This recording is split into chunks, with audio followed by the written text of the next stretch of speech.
Assalamualaikum warahmatullahi wabarakatuh. Perkenalkan, nama saya Muhammad Faris Afriza, berasal dari Program Studi Pendidikan Bahasa dan Sastra Indonesia dengan NIM 230507608. Pada mata kuliah apresiasi puisi pada hari ini, saya akan membahas tentang satu materi, yaitu ketidaklangsungan puisi dan latar belakang sosial budaya.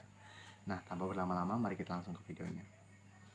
Jadi pada subbab materi hari ini yang saya akan bawakan yaitu ketidaklangsungan ekspresi puisi, lalu ada pengganti arti, penyimpangan bahasa, penciptaan arti, dan latar belakang sosial.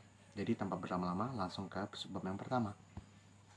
Nah, jadi ketidaklangsungan puisi atau yang disebut dengan penyampaian ekspresi puisi secara tidak langsung itu adalah satu ciri khas puisi yang membuat makna dari kata-kata atau baris-barisnya tidak dapat secara langsung dipahami, sehingga pembaca harus menggali lebih dalam untuk menangkap makna apa yang sebenarnya ingin disampaikan oleh penyair.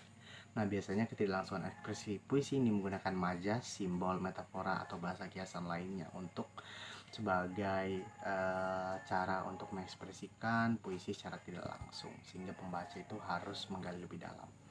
Nah, lalu untuk sebab yang kedua yaitu mengganti arti. Nah, pengganti arti atau kiasan ini adalah penggunaan kata atau frasa dengan makna yang berbeda dari makna sebenarnya dikarenakan untuk menciptakan efek tertentu untuk menyampaikan ide yang lebih kompleks.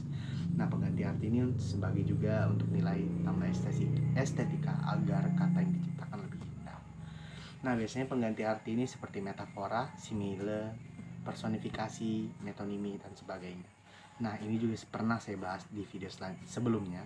Mungkin teman-teman bisa lihat di video tersebut.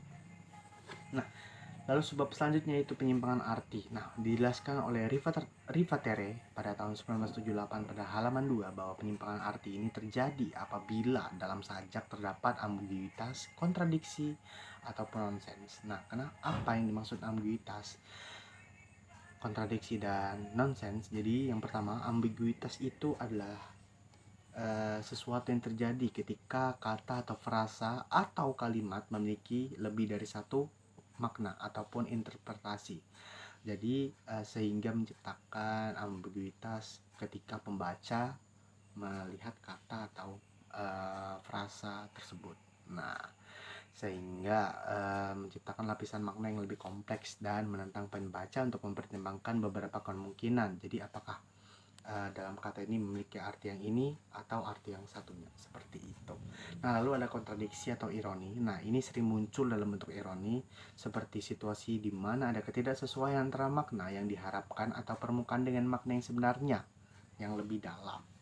Nah, ironi ini menciptakan efek kejutan ataupun perenungan karena makna yang tersirat seringkali bertentangan dengan apa yang dikatakan secara eksplisit. Nah, lalu yang terakhir yaitu nonsens. Nah, jadi dalam elemen puisi yang tampaknya tidak masuk akal atau tidak memiliki arti yang jelas dilihat dari perspektif logika atau makna konvensional. Nah, tapi dalam konteks puisi, nonsens ini sering digunakan untuk mengekspresikan perasaan, suasana hati, atau ide-ide yang tidak dapat dijelaskan secara rasional. Nah, itu bisa menciptakan penyimpangan arti. Nah, selain penyimpangan arti, ada juga penyimpangan bahasa yang dimana terdapat penyimpangan bahasa ini karena penyair melakukan eh, penyimpangan bahasa dalam puisinya untuk memperkuat daya puisi. Nah, mencapai bentuk pengucapan tertentu yang diinginkan, mencapai keselarasan rima untuk atau merasakan bahwa konvensional yang sudah ada tidak dapat menjadi medium yang mampu mengungkapkan perasaan secara tuntas. Nah, jika tadi adalah penyimpangan bahasa, arti, dan juga kata, pengganti arti. Nah, selanjutnya yaitu penciptaan arti. Nah, penciptaan arti ini ditandai dengan penulisan puisi yang secara lingual tidak memiliki makna yang jelas, namun ketika ditafsirkan secara keseluruhan memiliki makna yang mendalam. Contohnya dalam tipografi, enjambement, rima, ataupun homolog. Nah, untuk tipografi sendiri yaitu ada dalam puisi, yaitu teknik ataupun seni penataan huruf, kata, atau baris dalam sebuah puisi. Nah, itu yang menamakan tipografi. Nah, contoh tipografi itu bisa teman-teman lihat dalam puisi-puisi yang unik seperti puisi sepisau pisau ya, itu. Maaf kalau saya salah. Nah, lalu ada enjambment yang dimana inilah suatu teknik dimana kalimat atau frasa dalam sebuah baris puisi tidak selesai, nah melainkan dilanjutkan ke baris berikutnya. Jadi sederhananya itu enjambment itu lompatan sintaksis dari satu baris ke satu baris berikutnya. Nah, itu merupakan enjambment. Nah, lalu lanjut yang selanjutnya yaitu rima. Nah, rima ini sudah banyak teman-teman pelajari ya dalam SMA atau SMP. Dari rima ini terdapat pada vokal seperti a a a a atau a i a i. Contohnya seperti doa seorang serdadu sebelum perang karya Wes Rendra. Seperti ini. Tetaplah berkorban tahan atau upan. Luruh rambut putihnya ia pungut perlahan. Sujud ia duhai betapa topan kau tak sopan. Ia sembelih kenangan dan harapan. Jadi n nya tahan umpan, pungut rambut putihnya ia pungut perlahan, topan tak sopan, seperti itu. Nah, yang terakhir yaitu homolog, yang dimana ini adalah ketika penyair menggunakan kata-kata yang mirip ataupun memiliki kesamaan tertentu, baik makna ataupun bunyi, untuk menciptakan pola ritme ataupun untuk memperkuat tema.